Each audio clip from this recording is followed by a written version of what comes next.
Am I the a-hole for not inviting my siblings to my wedding?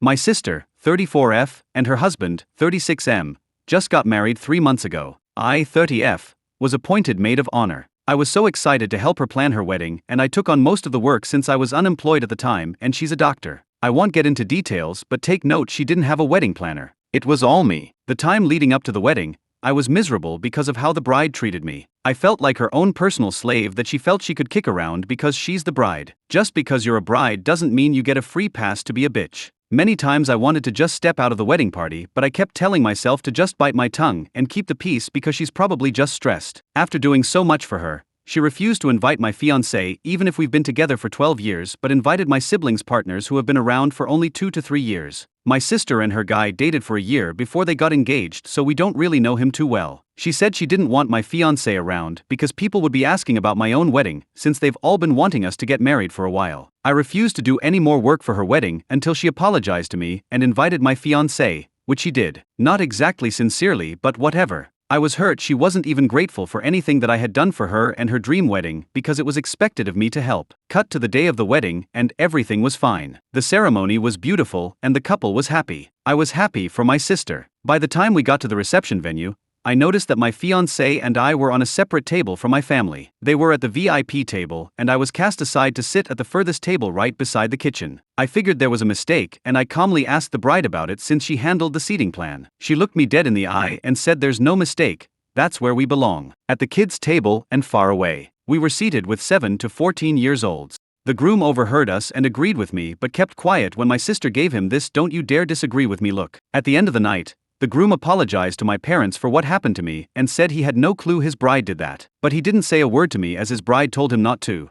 Because of this, I decided to not make an issue and just try to enjoy the remainder of the night with my partner, but I wouldn't make a maid of honor speech. My parents noticed where I was and got upset at the situation as well. My siblings knew very well I wasn't at their table but didn't bother looking for me or wondering why I wasn't seated there. When they heard I wasn't making a speech, my 2 brothers walked to my table to tell me off, saying I had to understand my sister and the stress of being a bride, be nice to her because it's her special day and you're only a bride once. Yeah right, I bet they'll divorce, that I'm a disgrace and a disgusting disappointment for not doing a speech for my sister, that I would make my sister sad and I was being selfish making the night about me, when I was literally quiet in our corner. Needless to say, I wasn't having the best time, so we got up and left. We ended up in McDonald's for dinner and I posted a story of us getting burgers saying post-wedding meal. I made sure I posted it after the reception ended to not make it look like I ditched, but my siblings saw this as an attack to my sister somehow. Up to this day, the bride says she did nothing wrong and her reasoning for putting me there was 1.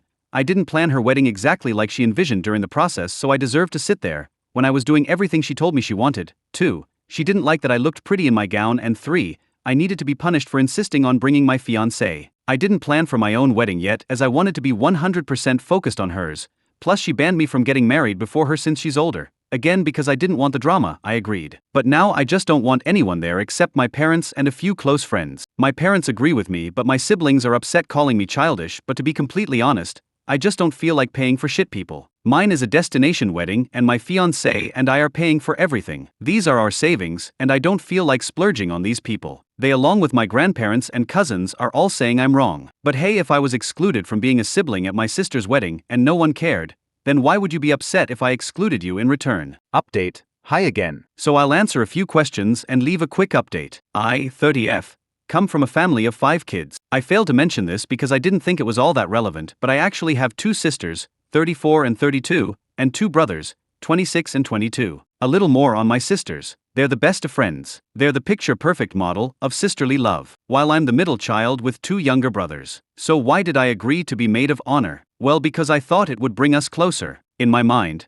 I believed that this was her trying to be more of a sister to me. You always hear stories of that sisterly bond around weddings, and I tried to nurture that because that's what they had. And that sibling bond is what my brothers had with each other as well. Any chance I get to connect with my sisters, I jump at the opportunity. It's more me just feeling left out than being a doormat. I was a very sickly child, and that is why I was mostly with just my parents growing up while my siblings would be going out, meeting friends, etc. Which is what my siblings envied apparently. They aren't close to my parents. Bride had both of us as maid of honor because she couldn't choose just one. I later found out that I was always the second option and I was just appointed maid of honor, so I do all the work while other maid of honor got all the praise. Which in hindsight, I should have seen coming. While my brothers were busy harassing me about giving my maid of honor speech, Sister 2 was giving her own maid of honor speech about how she absolutely loves the bride and will do anything for her, all that crap. She then conveniently calls all the siblings to the stage to toast the bride and groom when I was crying and rushing out / walking away from my brothers. So to the other relatives in attendance, I was making a scene, and making it about me. No, it's not the first time she hurt me, fat shamed me as a child, calling me a potato, saying things like I was a burden to the family because of my epilepsy, throwing all my makeup in the sink and wetting it because I moved her bath towel in the bathroom, calling me the stupid low IQ sister even if I'm a licensed architect with a master's degree when her guy friends wanted to ask for my number, taking my dream church from me, which is why fiancé said we could do a destination wedding at my dream country instead. It's just the worst she's done to spite me in front of my entire family. And no, we still haven't spoken since then, and she still maintains that I was the one who ruined everything by getting upset about the seating. Now for the update. We will elope. Just us two and a handful of close friends that were there for us since the beginning of our relationship. We'll have a small church wedding and a little celebration on the beach with the people we love, our chosen family, followed by island hopping with our entire party around the Philippines. All paid by us. Because I will spend on memories and experiences for people that love and appreciate us. The budget we set aside for a wedding in Italy will be put to an intimate 5-day wedding celebration on an island in the Philippines. 2. We will have our reception with the family when we get back home. The plan is to invite both our big families to a luncheon the weekend after. Collectively, this would mean about 80 guests max. Both our parents wanted to help pay for the engagement party and rehearsal dinner. They agreed to pay for this luncheon / reception instead, meaning they could invite whomever they please. They handle the guest list, so if my siblings are invited, I couldn't care less because I'll be too busy with my husband of 1 to 2 weeks by then. Here we can still have the father-daughter dance and a few other things like cake slicing, etc. We'll have piñatas, a brick oven pizza cart, coffee and pretzels, and an amazing Italian buffet with a pasta bar, lots of fresh fruit and cheese, because who doesn't like cheese? As for seating plan, ever watched Mamma Mia 1? Yeah, think that. A long winding table where my siblings can be as far away from me as possible, and as close to the service area as possible without it being obvious because they'll all be together at their own siblings' table. We'll be in the center with my fiancé, his 2 brothers and our parents will be next to us, while my wonderful sibs are by the end of the table, by the restrooms where they belong. I don't care at all if they're invited to this lunch because I really have nothing left for them, not even anger. I'm just so done with them that I'd feel more for a stranger on the street than I would for these people. It's indifference. They've hurt me so many times that I'm numb to their existence. 3. No bridezilla allowed. My sister expects to be my maid of honor in return. Definitely not going to happen since my siblings won't be present in the ceremony. I do not need her around. I do not want her around. Yes, she will be invited out of courtesy to the reception most likely, but I will make sure she's set aside like I was. How so? We recently found out she's pregnant, so I'm planning my wedding around her due date. Well, luckily, she's due around June, which really was the month we wanted. So if she does decide to attend with a newborn and her hus, well then, she's going to be at the kiddie table and told to step out when baby starts to cry. In the end, our wedding day is for us. And eloping is the only way I feel like we could just sit and enjoy our special day together away from all my siblings and family issues. Then we get back, have a get-together lunch with some good food and good fun, which is really all it is to me, a lunch. Luckily, fiancé's fam isn't as insane as mine is. So there you have it. Thank you all for your messages and comments and insights. I really was going a bit loco back then thinking I was overreacting, but thank you so much for the clarity. Cheers to the end of this emotionally draining year. Second update. I know a number of you have been waiting, and I swear this is the soonest I could post. I'm sorry. I promise I'll explain. The wedding. I absolutely enjoyed wedding planning with my husband. Why?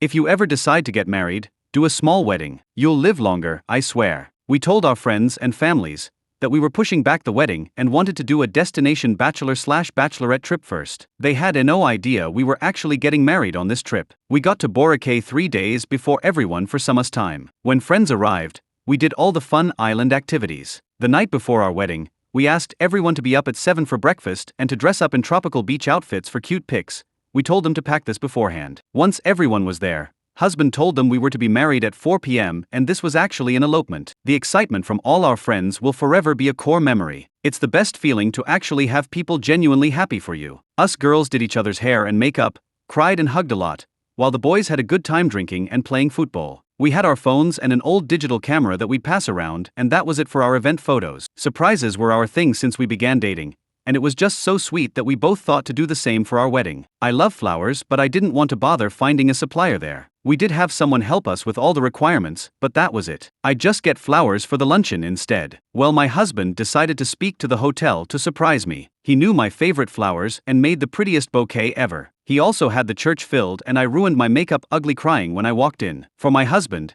he is extremely close with his brothers, so I made sure to fly them out to surprise him too. He needed his best men there, and I was happy to have them. We said our I-dos, and headed to the hotel for dinner by the beach for a beautiful fight. Google that now. It's so good. Nothing fancy, but we were happy. The luncheon before the elopement, I sent my seating plan to our family GC because I didn't want them to make a scene on the day. Everyone thought these were the seating plans for our reception. Well, hey, race where my pettiness shows. My head table consisted of us, our parents, and my husband's brothers. All my siblings were at both ends of the long table. My favorite slap in the face though was a table for one way in the back tagged breastfeeding area, with sister's name on the chair. She was livid. I simply said I was looking out for her. I expected she'd want some privacy. No hard feelings, just thinking ahead. My siblings refused to come because they saw my elopement as an act of disrespect, especially since my brothers-in-law were there. They called our relatives to tell them to not come. Some were upset I could do that to family, and they did not agree with our union. I'm happy to report that for reference 127 guests,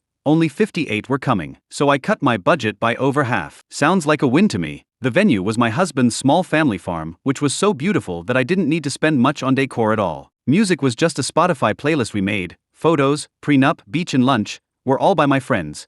Cake was baked by me and mom 2 nights before. Flowers I bought myself from the morning market and arranged with my girls. My dress was just one I had in my closet. Food, we asked people to bring over potluck meals instead of gifts if they wanted to. We still had our pizza oven, pretzel cart and coffee bar that we paid for instead of a caterer. E-invites were designed by us and sent via email. Since my siblings all didn't want to attend, only Bridezilla's hubby got an invite, with no option for a +1. Her C-section was scheduled a week before my wedding. Did she notice I planned for her to miss the luncheon? Yes, she did. It was magical. Us being so unaffected upset them even more. But I've come to realize that the louder you try to force people to side with your opinions and your narrative, then the more toxic, unhinged, narcissistic you are. No, I didn't need to go NC with them because they all decided to be NC with me. I didn't even need to try. Blessings left and right. For those blaming my parents, none of my siblings were neglected. If anything, they gave my sibs so much more time and freedom to compensate for all the attention I needed. Remember, these kids are grown-ass adults. My parents are seniors. They're tired. They told my siblings off for being gigantic gaping a-holes, but what else can they do really? Put them on timeout? Since both our parents wanted to pitch in, they helped us with a down payment on a house instead. In return, we surprised them with a 1-week vacation each to Amampulo. We saved so much from our wedding and luncheon that we just wanted to show how much we appreciate their support and love. Lastly, any extra food and flowers were either taken home by guests or donated. That just made everything more special. Weddings are about love. Our favorite people were around to celebrate us, and we made sure to also celebrate the love we have for them. Our family, best friends, dogs, who were the stars of the show really. I fully embrace this life of peace, contentment and indifference for my siblings. No idea what they're up to, sorry. They kicked me out of the GC and I only know my sister gave birth because bro-in-law messaged she did. Last thing I heard is they were still trying to badmouth my husband, but we really couldn't care less. We've moved on. Sucks for them they haven't. Thank you all for following along. It was empowering to know I wasn't alone and enlightening to hear that this type of sibling abuse isn't actually normal. This is your kitty table maid of honor finally signing off. P.S. I was told this reached TikTok and YT vid, so fam if this reaches you, welp. PPS. A big reason I didn't get to update you is really bad morning sickness.